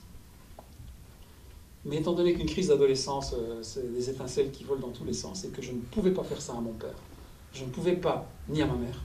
Mais ma mère, elle a une autre histoire. Toute sa famille a pu se réfugier en Suisse et ils sont tous revenus. Ah, donc elle ne nous a même pas raconté son histoire parce qu'elle pensait qu'à côté de celle de mon père, il n'y avait pas lieu à la raconter. D'ailleurs, mon père le lui faisait sentir. Son histoire n'est pas intéressante, il y a que la mienne qui est intéressante. Il ne le disait pas dans ces mots, mais c'était clair qu'il n'y avait pas de place pour l'histoire de ma mère chez nous à la maison. Donc je connaissais ni celle de mon père, ni celle de ma mère. Et à mon adolescence, j'ai commencé à m'intéresser aux filles. J'ai commencé à être champion de flipper et de billard. Et j'allais plus tellement à l'école. Et j'avais plus d'interrogations et de devoirs à lui montrer, avec des notes que je pouvais lui montrer. Parce que si c'était en dessous de 7, c'était immontrable. Parce que j'avais des remontrances, il me faisait la gueule pendant un jour, 2 jours, et je ne voulais pas lui faire de la peine. À 15 ans, j'ai commencé à falsifier mes notes. En tant que dessinateur, j'ai pu très facilement imiter sa signature. Alors quand c'était trop gros, je signais moi-même, et par moment, pour lui faire croire que tout se passait bien, je prenais une feuille, j'écrivais 5 phrases en latin, j'écrivais 8 en rouge et je lui faisais signer. Il n'avait pas fait d'études de latin, donc il ne savait pas ce que j'avais écrit. Le rouge était la couleur réservée aux profs, vous le savez. Donc je lui ai menti pendant une année entière. Et ce n'est que le jour de la remise des prix qu'il a compris que je redoublais de classe. Et ça ne s'était jamais passé dans la famille Kishka. Et en fait, je ne savais même pas quelle note j'avais, mais j'avais une note tellement catastrophique que quand je suis arrivé à l'école pour la remise des prix, un prof principal m'a dit il faut que tu saches, tu ne vas même pas être appelé sur scène. Parce qu'il y avait... C'est comme ça que ça se passait, les distributions de prix en Belgique. On venait recevoir ces prix, il y avait des parents qui applaudissaient. Et je n'ai pas osé dire à mon père, je suis allé dans le café du coin, j'ai téléphoné à ma mère et j'ai dit « Maman, je redouble mon année, qu'est-ce que je fais ?» Elle me dit « T'inquiète pas, je parlerai à papa. » Alors mon père était dans la salle, il attendait. Il voit ceux qui ont reçu 90%, les 80, les 70, les 60. J'étais même pas dans les 60, j'ai eu 56. Je n'avais jamais eu ça de ma vie. J'étais en section latin-maths. J'avais un échec en latin et en maths. Et en chimie, en physique. En dessin, j'avais une bonne note, mais ça ne me faisait pas la moyenne. Et mon père ne m'a pas parlé pendant tout l'été. De la fin du mois de juin à la rentrée scolaire 1er septembre, il ne m'a pas adressé la parole. Je l'avais trahi. Bref. Et donc, avec l'aide de toute cette documentation que j'ai retrouvée et de tout ce que je pouvais trouver sur Internet, pour dessiner comment étaient nos pupitres, comment étaient les armoires, et comment étaient les murs, comment les classes étaient décorées. J'ai tout esquissé au crayon de façon définitive et ancrée. Vous voyez, ça c'est une page définitive. Voilà, et ça, c'est des photos que j'ai trouvées sur Internet. Donc d'un côté, il y avait des vraies photos historiques, et à côté, il y avait des photos que je trouvais qui me donnaient des indications sur comment véritablement donner vie, comment reconstituer les années 60 de ma Belgique natale. Et j'ai pris énormément de plaisir à le faire. Alors là, le curé, l'abbé, me dit va jouer au foot. Et la page après, je suis tout seul dans la cour et je dis comme c'est chouette d'être juif. Parce que je peux jouer tout seul et tous les gars, ils sont en train d'apprendre les évangiles. Et alors, à la récré, il y a Delcourt qui sort jouer avec moi et il me dit il paraît que tu as crucifié Jésus. Je dis c'est pas vrai, je ne le connais même pas. Et à la fin, on a mis un goal. Il m'a dit ça n'a pas d'importance, tu m'as fait une passe en or. Et puis, je nous fais dessiner bras dessus, bras dessous. Et j'écris, vous voyez, ce qui est écrit au-dessus des cases, c'est ma narration d'adulte. Ce qui est dans les bulles, c'est le texte que je dis comme enfant. Et je dis que c'est incroyable, qu'il suffit d'une bonne passe pour effacer 2000 ans d'antisémitisme. Et puis après, dans la case du bas, on continue le match, on a encore mis pas mal de goals. J'étais bon en foot, mais je ne suis pas resté. Je dis, c'est dommage qu'à l'époque, je ne savais pas que Jésus était juif, je leur en aurais bouché un coin. Et puis après, on s'est retrouvés à plusieurs juifs dans le pensionnat, parce que dans les 3 premières années, j'étais le seul, et 3 juifs m'ont rejoint, des amis, à toi, Avner, Thierry, Ronnie, et puis un autre qui s'appelait Jozo. Et en fait, Thierry, Ronnie et moi, on nous appelait Abraham, Isaac, Jacob. Moi, j'étais Abraham, puisque j'étais le premier. Et puis quand Jozo est arrivé, il n'y avait plus de patriarche, donc il s'est appelé Jozo. Et en fait, quand on a été 4, l'éducation nationale belge nous a payé un rabbin qui venait d'Anvers. Vous savez, Anvers, Spa, en train, ce que c'était? C'était Anvers-Bruxelles, Bruxelles-Liège, Liège-Spa. Et il venait avec sa boîte à tartines et son thermos, et il mangeait en classe devant nous en nous proposant un morceau de herring ou d'autres choses. Et on n'a jamais rien appris, et il nous a toujours donné une bonne note. Et pendant qu'on faisait ça, ben les autres, ils jouaient au foot. Et c'est ce qu'on voit. J'ai fait ma bar mitzvah à l'âge de 13 ans, et j'ai quasiment pas de photos de ma bar mitzvah. Et j'ai été sur Google, j'ai écrit synagogue de Liège, il n'y en a qu'une, c'était pas compliqué. Et grâce à ça, j'ai pu dessiner ma bar mitzvah. J'ai pu la réimaginer, j'ai pu la relocaliser géographiquement. Et en fait, et là, il y a, sur la 2e page, en haut, il y a une case qui en dit long sur le relationnel qu'on avait. Mon père m'avait dit qu'il n'avait pas fait sa bar mitzvah, et je ne m'étais jamais posé la question pourquoi. Parce que dans mon esprit, c'était encore à cause d'Hitler. Il n'était pas devenu dessinateur à cause d'Hitler, il n'avait pas fait ça à cause d'Hitler, donc la bar mitzvah, c'était à cause d'Hitler. Et là, je suis en train de faire le livre. Je dis, bah attends, il est né en 26. Sa bar mitzvah, c'était en 39. La Belgique a été occupée en 40. Il y a autre chose. Je lui téléphone. Ou alors j'étais chez lui. Je dis, papa, pourquoi tu n'as pas fait ta bar mitzvah? Il dit, oh, mon père était un militant socialiste. Il détestait la synagogue. Et je dis, mais pourquoi tu ne me l'as pas raconté avant? Vous savez ce qu'il m'a répondu? Mais pourquoi tu ne me l'as pas demandé? C'était simple. Et moi, ça m'aurait fait plaisir de savoir que j'avais un grand-père militant socialiste. Et puis bon, mon père nous a raconté qu'il était seul au monde et qu'il n'avait pas de famille, et il s'est avéré que c'était pas vrai, mais il ne le savait pas. Il a eu de la famille qu'il a retrouvée il y a une 15aine d'années. C'est un neveu à moi, le fils de ma sœur aînée, de Chana, du kibbutz, qui a découvert une fiche à Yad Vashem, comme quoi la sœur de mon grand-père, qui habitait à Cholon, qui s'appelait par le mariage Shoshana Poznansky, qui tenait une charcuterie à Cholon, c'est pour ça que je m'appelle Kishka, mes ancêtres faisaient du kishke. Et c'est vrai, a retrouvé une fiche, et mon père a retrouvé une tante en vie. Les autres étaient mortes. À la Shiva, où j'en suis dans les temps, Nicole? Dis-moi. Ok. Pas de souci. Pour moi, le chapitre le plus dur et le plus important du livre, ça a été de raconter le suicide de mon petit frère et de raconter ce qui s'est passé après. Parce que moi, je ne suis pas de la première génération. Moi, je ne peux pas témoigner des camps. J'y étais pas. Je peux témoigner de la 2e génération, j'y étais. Et j'ai grandi avec tous ces fantômes dans la maison. Et moi, mon traumatisme, c'est le suicide de mon petit frère. Et je pense qu'il y a une relation. Je ne peux pas vraiment l'expliquer. Mais il y a une corrélation entre le passé de mon père et entre le suicide de mon frère. Mais il y a aussi une corrélation avec aussi notre histoire familiale. On a une histoire familiale un peu compliquée, dans la mesure où il n'y a pas une grande communication, d'un côté. Et d'un autre côté, mon petit frère qui était le dernier, c'était en fait, alors que dans une famille, en général, le petit dernier, c'est le petit chouchou. Mon frère est arrivé à une époque où ma mère ne voulait plus d'enfants. Et elle n'en a pas voulu, mais il est quand même venu.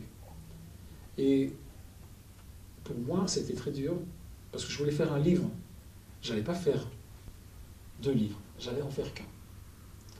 Et il fallait que je raconte la vérité.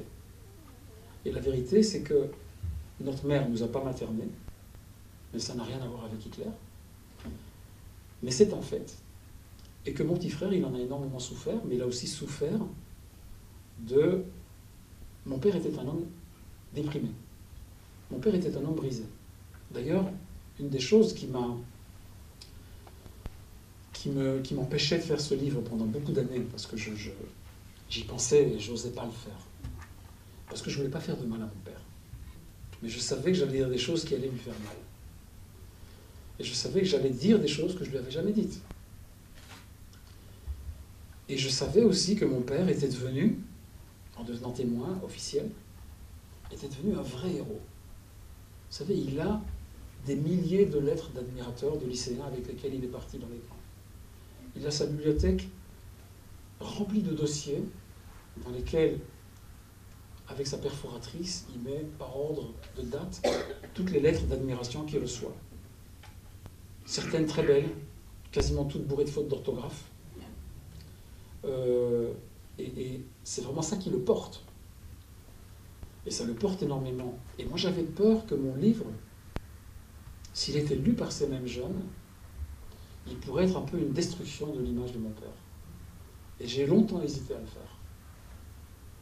Et je me suis dit, je le ferai quand il ne sera plus là. J'attendrai qu'il parte. Mais la vérité, c'est que c'était une fuite. C'était pas sérieux.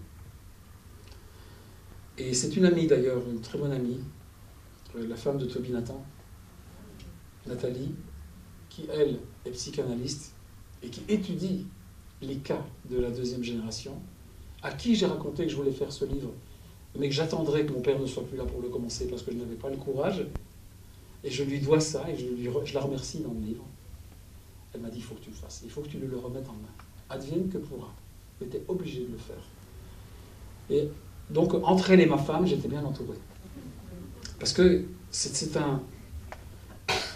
une grande prise de risque de faire une autobiographie là-dessus. C'est pas évident. Et ça a été aussi une prise de risque pour l'éditeur. C'est un livre atypique. On peut classer ça nulle part. Si, il y a 3 livres sur cette étagère. 3 BD qui traitent plus ou moins de ça. Bref. Donc là, voilà, j'apprends le décès de mon frère. Je pars, je prends l'avion, je vais à Bruxelles.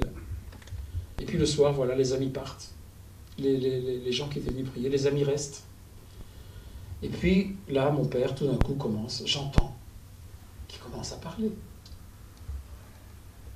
Et voilà, et il parle, et ça ne s'arrête pas. Vous savez, je ne sais pas, moi, ça a commencé les prières à 7h du soir, à 9h, tout le monde est parti. À 2h du matin, on était encore... Les amis étaient encore là, à boire des cafés et à écouter mon père. Et moi, je dis, mais c'est pas possible. On est venu pour parler de mon frère, on est venu pour parler de Charlie, et à la place, mon père parle de lui. Je n'ai pas voulu écouter son histoire. Mon ressenti a été, ça fait 35 ans que je veux entendre son histoire.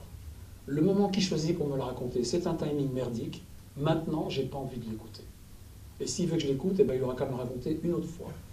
J'étais furieux sur lui. J'étais furieux sur mon père. Et là, je me dessine, vous voyez, je me dessine en recul du groupe. Les gens sont autour de la table, l'écoutent, trouvent que c'est une histoire extraordinaire, et moi je trouve qu'il a un culot incroyable.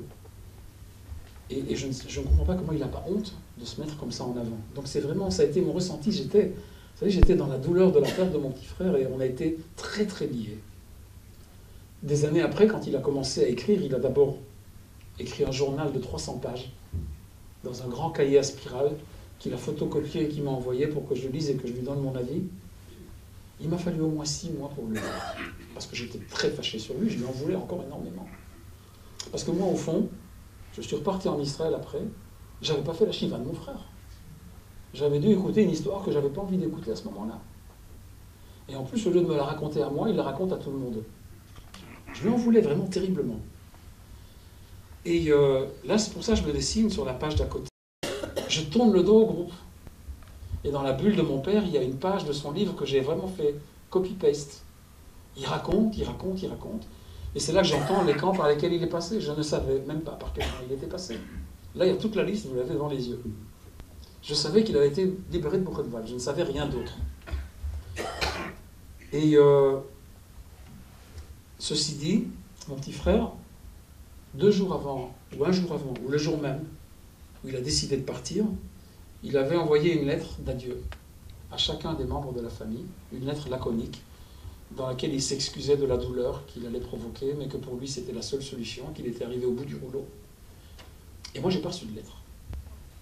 J'arrive en Israël, j'ai passé 3 semaines en Belgique, je ne suis pas parti juste pour la Shiva. Et je suis resté 3 semaines, hein, parce que quand j'ai commencé à entendre mon père parler, aujourd'hui il parle, vu qu'il l'a déjà fait 452 fois, c'est bien rodé. Mais la première fois qu'il l'a fait, c'est sorti durement. Il avait comme une voix d'outre-tombe que je ne connaissais pas. Et j'ai eu peur qu'il veuille se suicider. Je l'écoutais, et je raconte dans le livre. J'ai téléphoné à Olivia, qui elle était restée avec nos 3 enfants à Jérusalem. Je lui ai dit, écoute, il y a mon père, je ne sais pas ce qui se passe, j'ai vraiment peur qu'il fasse une bêtise. Il est en train de s'enfoncer et de nous attirer avec lui vers la tombe de la Shoah. Je ne comprends pas ce qui se passe, qu'est-ce qu'il faut que je fasse? Elle m'a conseillé d'aller trouver à Paris son oncle, qui était un grand psychanalyste, et de voir dans quelle mesure il pouvait m'aider, ou au moins lui raconter ce qui se passait pour qu'il me donne son avis. Et je l'ai fait, je suis parti à Paris. Je suis allé voir l'oncle de ma femme, Maurice Alfondari, et je lui ai raconté ce qui se passait. Et il m'a dit qu'à son avis, j'ai rien à craindre, que mon père est un homme solide, qu'il a besoin de se vider, que c'est normal, que le traumatisme du suicide de son plus jeune fils a fait réapparaître celui qu'il était parvenu à refouler pendant tellement d'années, et qu'il fallait que je laisse les choses se faire, et qu'il ne fallait pas que j'aie de crainte à ce niveau-là, que mon père tenait trop à la vie. Ça m'a rassuré. Mais n'empêche, je rentre en Israël, 3 semaines après. La première question que je pose à Olivia, c'est est-ce que j'ai reçu une lettre de Charlie? Et il n'y avait pas de lettre de mon frère. Je n'en ai pas dormi la nuit, pendant très très longtemps, jusqu'au jour où, et j'essayais de fonctionner, hein, je dessinais, j'enseignais, mais mon cœur n'y était pas. Mon cœur n'y était pas. Et voilà, je me levais le matin, je préparais des spaghettis, j'allais donner mes cours, j'étais avec mes enfants, mais il y avait quelque chose en moi qui... La seule façon de le dire, c'est que c'était parti avec mon petit frère. Il y avait une partie de moi qui était morte avec lui. Et un jour, 1 mois après sa disparition, je reçois sa lettre. C'était en 88, en octobre. Et il y avait eu des grèves à la Poste française, des grandes grèves. Et cette lettre, elle a mis 1 mois à arriver. Elle est restée dans un centre de tri pendant 3 semaines, et puis en 1 semaine, elle est arrivée. Et alors, vous savez, le choc que ça a été pour moi de recevoir une lettre manuscrite de mon petit frère, alors qu'il est déjà plus là depuis 1 mois. Je suis tombé sur le divan du salon, j'avais plus la force de tenir debout, j'avais mes fils autour de moi, et je leur ai dit, laissez papa tranquille, je me sens pas très bien, je savais pas quoi faire. Évidemment, tous ces souvenirs d'enfance sont revenus, je redessine la chambre dans laquelle, la mansarde dans laquelle on a grandi. Alors je vais vous faire un petit détail, parce que bon, c'est un moment dur, mais il y a aussi pas mal d'humour. Vous savez, il y a un trou par terre. Alors on pissait par terre, dans un trou qu'il y avait dans le sol, mon frère et moi, parce on était dans la mansarde, les toilettes étaient dehors dans la cour. En hiver, pour ne pas avoir froid, on pissait par terre, jusqu'au jour où on a vu que dans le plafond de la chambre de mes sœurs, il y avait une grande poche d'urine qui allait éclater. Et on a arrêté de pisser par terre. Et ma sœur, qui nous avait ramené d'un de ses voyages en Israël une douille de mortier, d'obus, vous savez, qui est là sur l'étagère. Alors on pissait dans la douille pour jeter par la lucarne. Donc c'était très pratique. C'est la chambre qu'on avait. On avait un pot de chambre qu'il fallait aller vider le matin. Et c'était le dernier levé qui allait le vider. Mon frère, j'étais toujours levé le premier. On avait des fléchettes. Et j'avais perforé de trous toute notre armoire. Et chaque fois que ma mère montait dans les chambres, on avait un poster au-dessus de l'armoire qu'on accrochait pour qu'elle ne voit pas que la porte était trouée. On a fait les 400 coups dans notre chambre. Mais moi, je me retrouve avec cette lettre.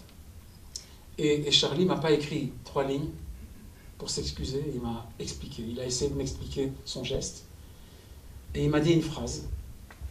Il m'a dit « L'exemple de vie de papa et maman n'aura pas été suffisant. » Et moi, je me retrouve avec cette lettre entre les mains.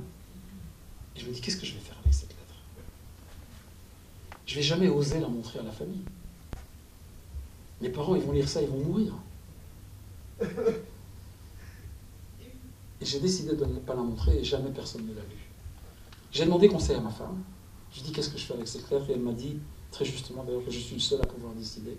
Je me suis dit que de toute façon tout le monde souffrait. Et tout le monde souffrait de ne pas comprendre son geste.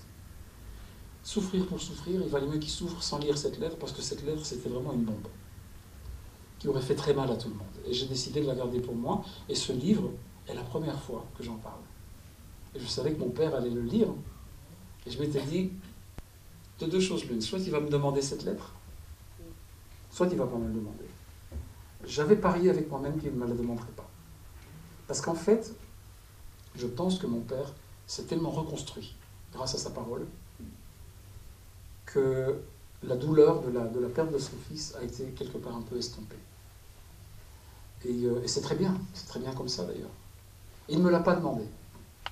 Il ne me l'a pas demandé. Et de toute façon, s'il me l'avait demandé, j'aurais dit que je l'ai perdu. Je n'aurais jamais voulu la lui remettre en main. Donc ça s'est très bien passé. Mais au moins, moi, je me suis déchargé d'une douleur très profonde.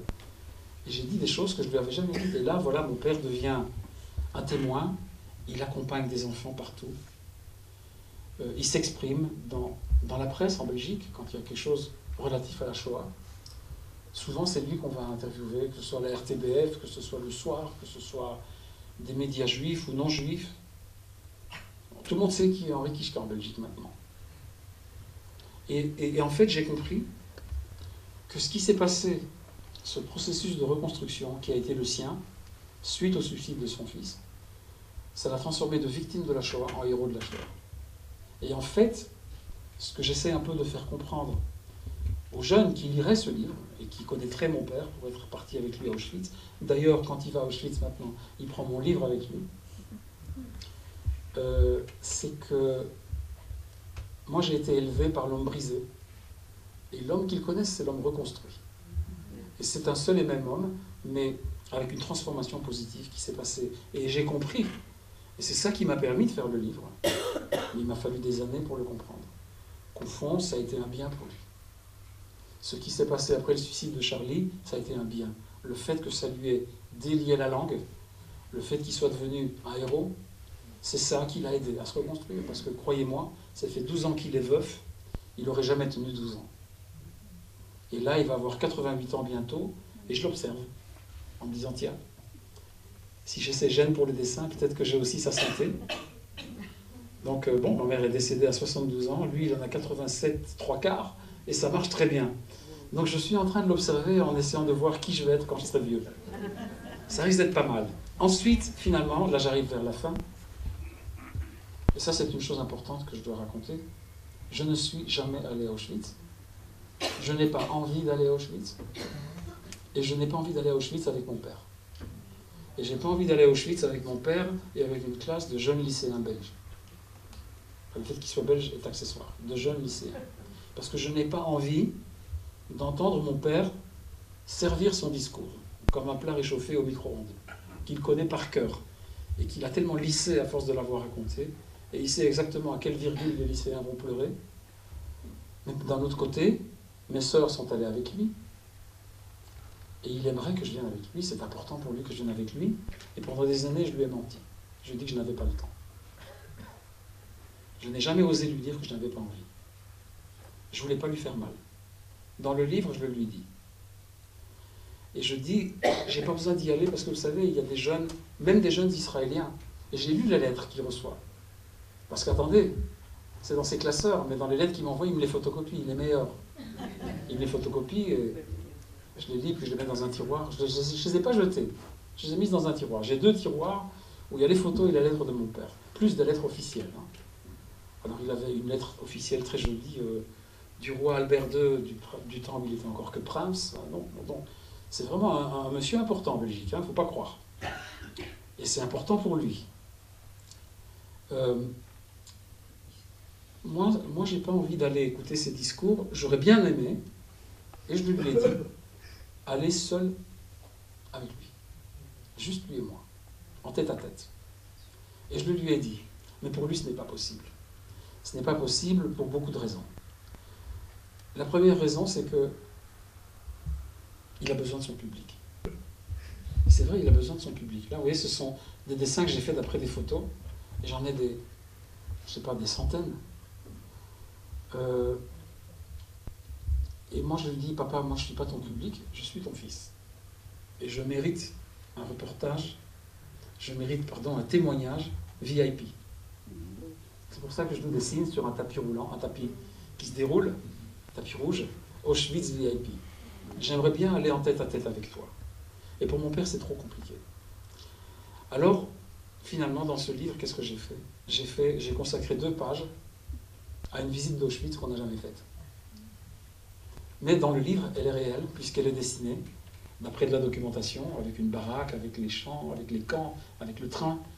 Mais à un moment donné, quand même, on est devant la carte du camp, et tout ça, c'est le fruit de mon imagination, et je dis, voilà, papa, la vérité, c'est que j'aimerais y aller juste en tête à tête avec toi. Il me dit, écoute, c'est compliqué, c'est toute une logistique.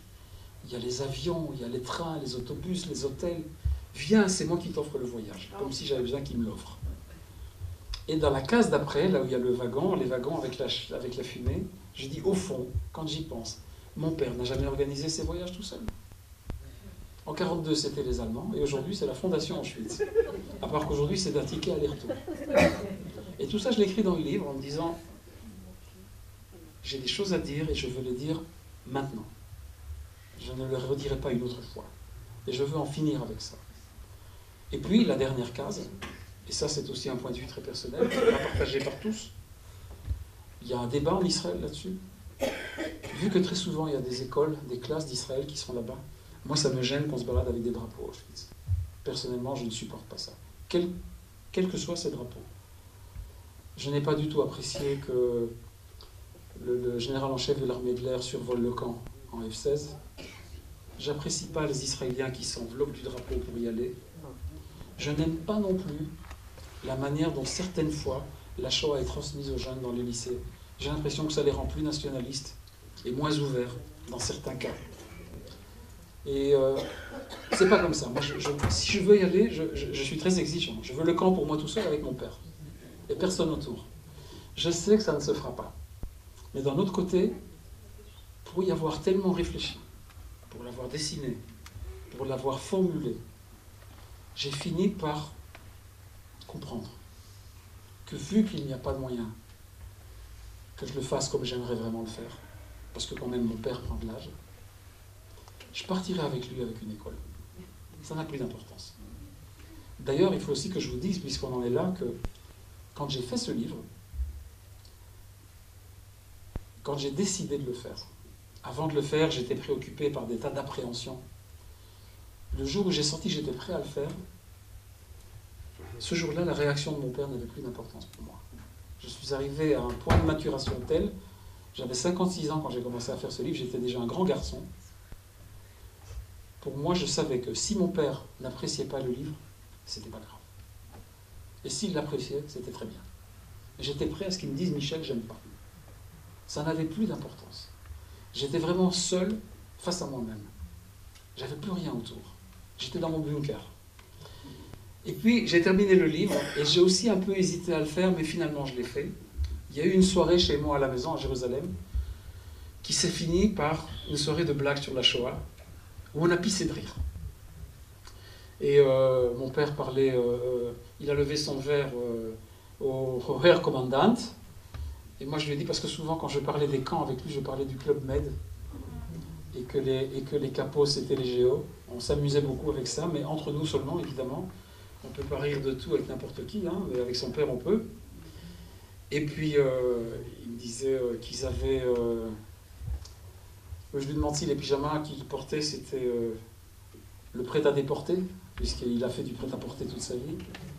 et si le numéro qu'il avait sur le bras, c'était le numéro de son téléphone des portables. Enfin, on a beaucoup rigolé. Et puis mon père m'a dit que tous les jours pour le dessert, il y avait des petits fours, et un de mes fils, Jonathan, lui a dit « Ah bon, je pensais que c'était de la crème brûlée. » On était pliés en quatre. Pliés en quatre, et à ce moment-là, et c'est la fin du livre, Olivia revient de son entraînement de karaté. Elle rentre dans la pièce de la cuisine, elle dit « Mais on vous entend rire jusqu'au bout de la rue, qu'est-ce qui se passe ?» Et je lui dis « Tu viens de rater une soirée de blagues sur la Shoah. » Et ça, c'est le seul humour que ma femme n'apprécie pas, c'est l'humour sur la Shoah. Elle nous a toisés comme ça. Et elle nous a dit « Bon, j'ai besoin d'une bonne douche. » C'est vrai, après l'entraînement de karaté, on transpire. Et elle est sortie de la pièce. Et je lui ai mis une bulle dans laquelle il est écrit « complètement malade ». Mais elle ne me l'a pas dit. Mais je l'ai lu dans ses yeux. J'ai lu dans ses yeux, quand elle nous a regardés, que si on parvenait à raconter des blagues de la Shoah et qu'on trouvait ça marrant, c'est qu'apparemment on avait besoin d'être très soigné. Mais je pense qu'il faut vraiment être passé par là pour comprendre à quel point c'est thérapeutique, à quel point c'est une nécessité et à quel point on peut nous se le permettre. Quand ça vient de Dieu donné, c'est pas marrant. Quand ça vient de moi, c'est très marrant. Et puis, à la fin du livre, j'ai écrit le mot fin. Voilà, vous savez, j'ai écrit le mot fin. C'était une grande délivrance pour moi. Fin. Et j'ai signé Michel Kichka. Waouh! Je l'avais fait, I did it. Hein, mais j'ai senti que je voulais encore raconter quelque chose. Et j'ai fait un épilogue qui n'était pas prévu au départ, dans lequel j'ai raconté toute la difficulté qu'a été pour moi de pondre ce livre. Et ce que je vous ai raconté au début de ma femme qui m'a poussé. C'est pour ça que là, bon voilà, je tombe d'un avion sur un champ. Et le champ, c'est une page de bande dessinée. Et les arbres, ce sont des pinceaux, et les maisons, ce sont des pots de couleur et d'encre. Et là, c'est moi, à Liège, en train de me retourner dans tous les sens, ne parvenant pas à dormir. Et c'est comme ça que ce livre est né. Quand il est sorti, alors pendant l'année où j'ai fait ce livre, ça a été 1 année et demie entre le moment où je suis parti à Liège et le moment où j'ai fini l'épilogue. Mais 1 an de travail non-stop, à raison de 12 à 14 heures par jour. J'ai dû faire 2 arrêts de 15 jours au total pendant 1 année. J'ai pas beaucoup dormi. Tous les soirs, j'ai réveillé ma femme à 4 heures du matin en rentrant dans les draps discrètement. Mais je ne parviens pas à rentrer discrètement entre les draps. Je ne sais pas pourquoi. Et je me dis, bon, maintenant, je te promets, dès que j'ai fini le livre, je commence à dormir normalement. Et en fait, j'étais tellement excité par la perspective de voir ce livre, de le tenir en main, parce que c'est un objet, un livre. C'est un objet qui reste. Et la maison d'édition y a apporté un grand soin. Ils ont fait un très beau travail de graphisme et de mise en page. Et alors, les 2 mois qui ont précédé la sortie du livre, j'ai pas dormi. Et quand le livre est sorti, les critiques sont arrivées, les réactions, j'ai pas dormi non plus. Donc ça fait 3 ans que je dors pas, mais tout se passe bien. Et puis, quelques temps après, le livre est sorti en turc. Ça a été un concours en Turquie. Ça a été un concours de circonstances assez extraordinaire. J'ai un collègue, un dessinateur de presse, à Istanbul, qui s'appelle Rosenthal, hein, donc vous avez tous compris. Et il est francophone, il a été élevé par des parents, sa mère était de Salonique, donc il a appris le français à la maison. Et je lui ai envoyé mon livre en cadeau, il l'a lu, il est allé chez la seule éditrice juive d'Istanbul, et il lui a dit, je te traduis ça, tu dois l'éditer. Et c'est sorti à Istanbul, avant que ça ne sorte en Israël. Et puis c'est sorti il y a 8 mois en Israël, au mois de mai, et c'est ça le moment que j'attendais. Si j'avais pu, je l'aurais fait dès le départ en hébreu, parce que les gens me connaissent ici, connaissent mon travail, mais cette partie-là de ma vie, je ne l'avais jamais racontée à personne. Et je pense qu'elle est très importante parce que, finalement, elle a fait de moi l'homme que je suis. Et finalement, on voit bien que derrière l'humour, devant la dérision, derrière la dérision, et même le dessin de presse que je fais, il y a tout ce passé que je porte. Et ça me responsabilise dans mon travail. Et ça me libère aussi. Quand je dessine, je suis heureux. Et quand j'étais gosse, quand je dessinais, j'étais heureux. Et là, demain ou après-demain, il sort en Italie. C'est la couverture que l'éditeur m'a envoyée. Le mois prochain, et ça va être aussi un épisode important pour moi, ça sort en Allemagne. Et je suis déjà invité au mois de juin à aller le présenter là-bas dans un festival de bande dessinée. Et j'attends ça avec impatience. Parce que je pense aussi qu'il y a en Allemagne des gens de la 2e génération qui ont eu des parents dans l'armée nazie. Qui ont sûrement souffert autant que moi. Différemment, mais peut-être autant. Peut-être plus, pour lesquels c'est pas facile non plus. Et je me rends compte que le livre, maintenant qu'il existe en Israël et que j'ai plein de gens qui peuvent me donner des feedbacks réels, et physiquement même, je me rends compte que beaucoup de gens, finalement, se retrouvent un peu dans mon histoire. Et puis la dernière chose que je peux vous dire, c'est qu'il est en train d'être adapté à l'écran, sous forme de dessin animé. Ça va sortir en France dans 2 ans. Et c'est une histoire un peu différente, parce que ça a été réécrit, mais disons que les parties importantes de mon histoire sont là-bas. Le personnage dessiné, c'est moi, c'est ma famille. Mais l'histoire est un peu différente et elle est très intéressante aussi. Parce que pour les besoins de la dramaturgie cinématographique, dans les 5 premières minutes du film, je me révolte contre mon père, chose que je n'ai jamais fait dans la réalité. Et ça fait démarrer le film sur des chapeaux de roue, et ça le mène dans une direction un peu différente, mais finalement, c'est un peu le complément de mon histoire. L'enfant du film, c'est l'alter ego. C'est l'enfant que j'aurais pu être et que je n'ai jamais été. Si je m'étais révolté, j'aurais été cet enfant-là. Mais si je m'étais révolté, je n'aurais pas fait ce livre. Donc il n'y aurait pas eu ce film. Voilà, merci.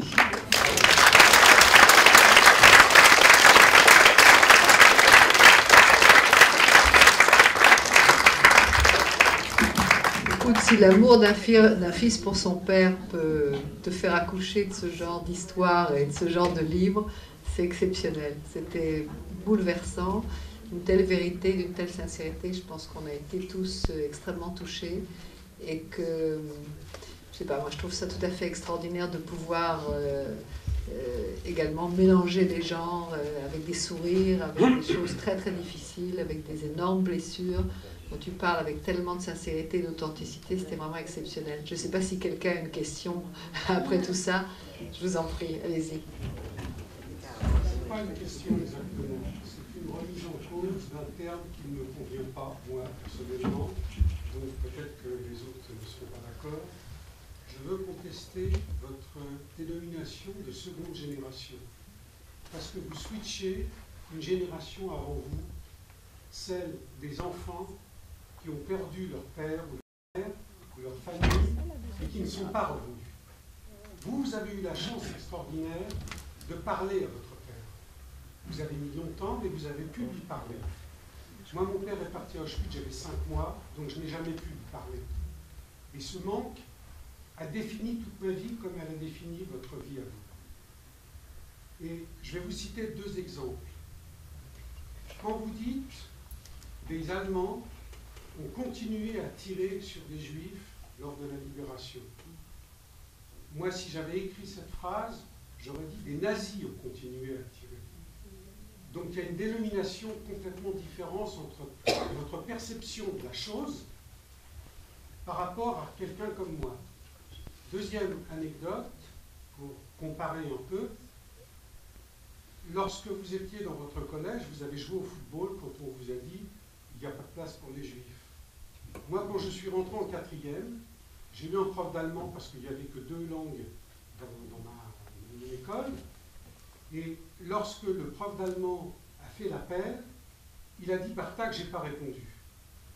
Et les gosses se sont tournés pour dire mais c'est lui, c'est lui. Il m'a demandé pourquoi est-ce que vous ne répondez pas. Je lui ai répondu parce que moi je n'apprendrai pas l'allemand avec un nazi. J'ai été viré de la classe pendant 3 années.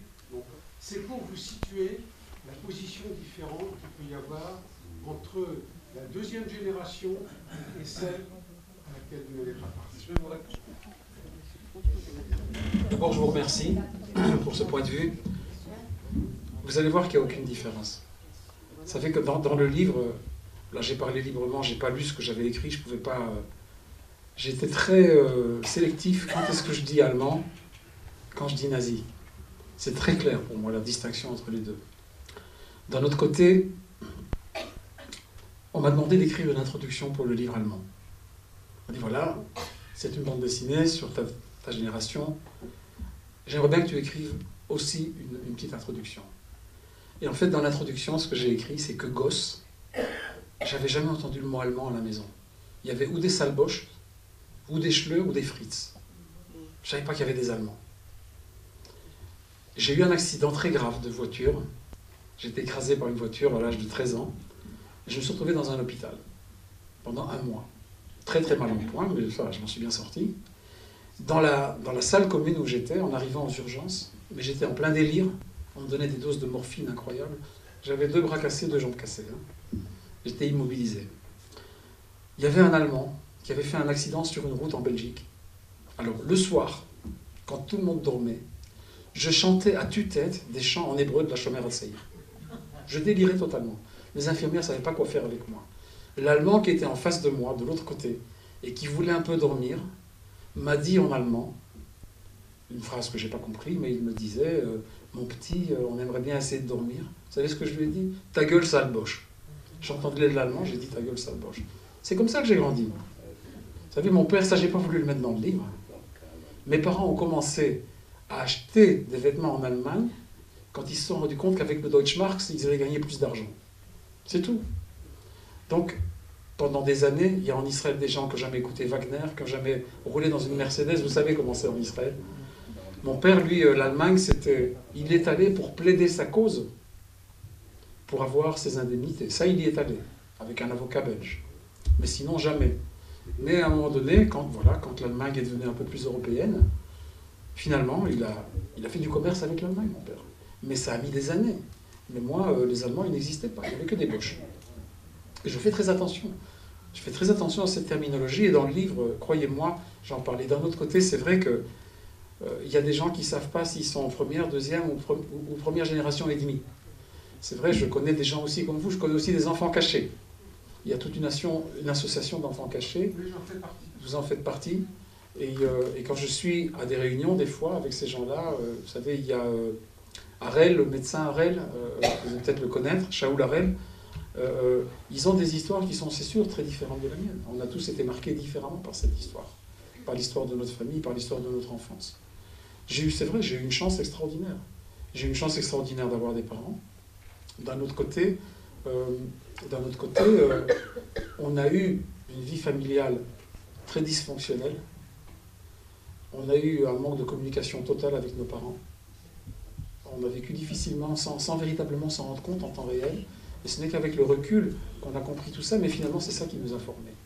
Finalement, c'est ça qui nous a formés, c'est ça qui a fait qu'on est devenus les adultes qu'on est. On peut comprendre la sensibilité du détail exact quand on a des parcours différents, Oui. avec des moments différents, et je crois qu'il faut respecter. Bien sûr. Et vous savez, moi, plus je prends de l'âge, et plus je suis sensible à la douleur des autres. Je pensais que ça allait être le contraire. Ben non. Je suis surpris moi-même de voir à quel point la douleur des autres m'affecte. Alors que je pensais que peut-être... Et puis chacun son parcours thérapeutique. Oui. En fonction Vous savez, quelqu'un m'a dit, traumatisme. après avoir lu mon livre, m'a dit, au fond, tu as fait une thérapie. Alors, c'est vrai. Mais si on m'avait dit au moment où je commençais le livre, ah, tu vas faire une thérapie, peut-être que je ne l'aurais pas fait. Parce que je n'avais pas conscience que j'allais faire une thérapie. C'est une sorte c'est vrai, c'est un travail thérapeutique. Mais ce que je dis, c'est que j'ai peut-être fait une thérapie, mais on m'a payé pour. D'habitude, c'est vous qui payez pour. Alors au moins, j'ai eu cette chance. Il y a quelqu'un d'autre qui veut intervenir? Allez-y, monsieur. Bonsoir. À propos de thérapie. Attendez, il y a le micro qui arrive.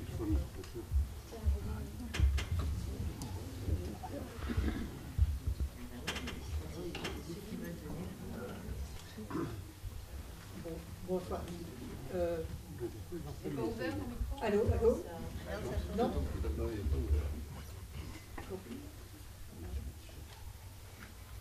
Faut appuyer sur un bouton? Je sais pas, il y a un petit jeu.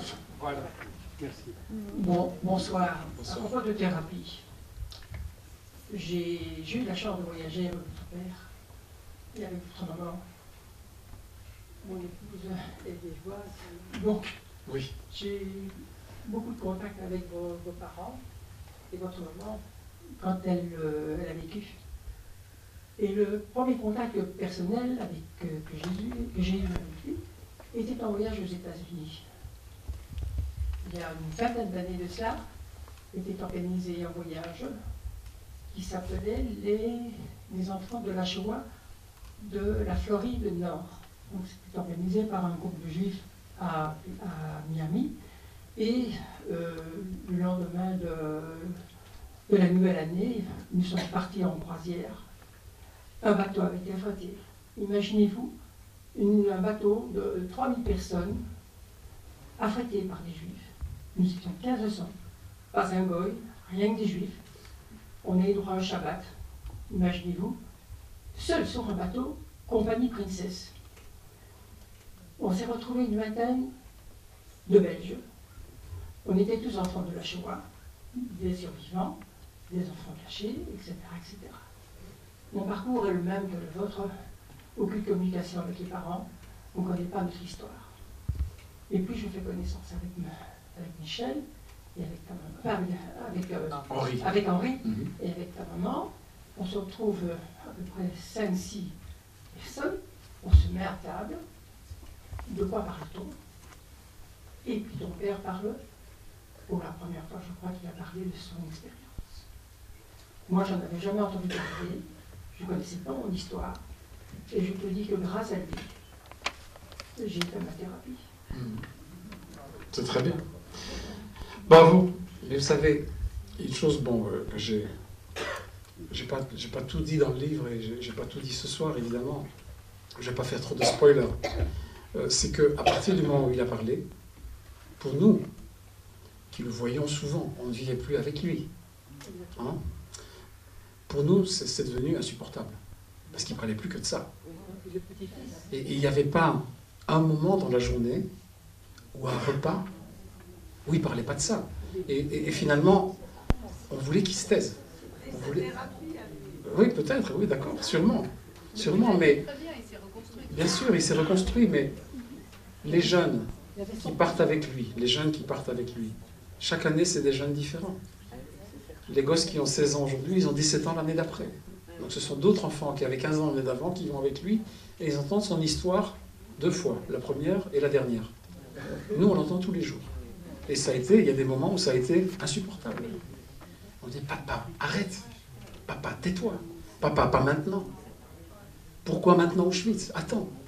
Mais bon, vous savez, moi, j'ai compris aussi une chose. La chose que j'ai comprise, c'est que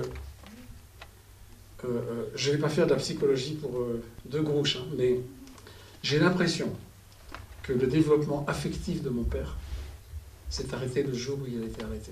Mon père, il a 16 ans. Il n'a pas 88 ans, il a 16 ans. Et plus il vieillit, et plus je dois m'occuper de lui comme un petit gamin. De nous deux, c'est moi l'adulte, c'est pas lui. Et c'est normal. Voilà, c'est tout le monde. D'accord. On n'a pas besoin de la Shoah pour en arriver là, je le sais. Je le sais. Il y a ce qu'on appelle Tsar Guido-Lorim. Non mais moi j'ai la chance qu'il se soit reconstruit, parce que je ne sais pas, franchement, je ne sais pas dans quel état il serait s'il n'avait pas eu tout ça. Et d'un autre côté, ça le porte énormément. Et si vous voulez savoir comment il a pris le livre, je pensais que ça allait être la première question, parce que c'est celle qu'on me pose partout. Mais ça a mis du temps, mais il l'a pris très bien. Ça a mis du temps parce qu'il ne l'a pas lu d'une seule traite. Je vais raconter une dernière anecdote, pour qu'il ne soit pas trop tard quand même. Quand le livre est sorti, donc quand j'ai remis mon document, mon manuscrit, appelons ça comme ça, à l'éditrice, elle m'a dit, voilà, dans 2 mois, c'est en magasin. Le temps de scanner, d'imprimer, de relier et de distribuer. Je me suis dit, tiens, mon père, en fait, ne savait pas ce que je faisais. Je lui racontais. Mais mon père, chaque fois, quand il me parlait au téléphone, il me disait, alors, tu écris ta vie, ça avance? Et je dis, bon, oui, ça avance. Un jour, il est venu en Israël, et j'étais en plein milieu du travail, j'avais une 15aine de pages achevées. Je me dis, tiens, je vais profiter qu'il est là, je vais lui demander s'il veut les voir. Je dis, tu veux voir? J'ai quelques pages à te montrer. Il dit, non, non, je préfère voir quand tu auras fini. Je dis, bon, très bien. Mais quand j'ai fini, j'avais quand même vidé plein de choses. J'avais dévoilé des choses publiquement, qui allaient devenir publiques, que je ne lui avais jamais dites. J'ai profité de ces 2 mois pour lui écrire une lettre par semaine. J'enseigne tous les mercredis, et à mon heure de table, j'allais m'isoler dans une pièce à Betzalel, et j'écrivais une lettre à mon père pour qu'il soit préparé, petit à petit, quand il recevra le livre en main, de savoir finalement qu'est-ce qu'il y a dans ce livre. Je voulais qu'il soit le premier à le savoir. Et à la fin, dans la dernière lettre, j'ai écrit que ça allait s'appeler Deuxième génération, ce que je n'ai pas dit à mon père. Qu'il sache qu'il y a encore plein de choses que je n'ai pas dites, qu'il va trouver dans le livre. Et au moment où le livre sort, la maison d'édition avait, pour son service de communication, envoyé le livre à tous les journaux, pour qu'ils en parlent. Et figurez-vous que le journal Le Soir, en Belgique, a décidé de pré-publier mon roman graphique en 100 épisodes, une page par jour, pendant 100 jours. Donc ça fait que mon père a vu les premières pages avant que le livre existe. Et il était très content, parce qu'il dit « Waouh, je suis le héros ».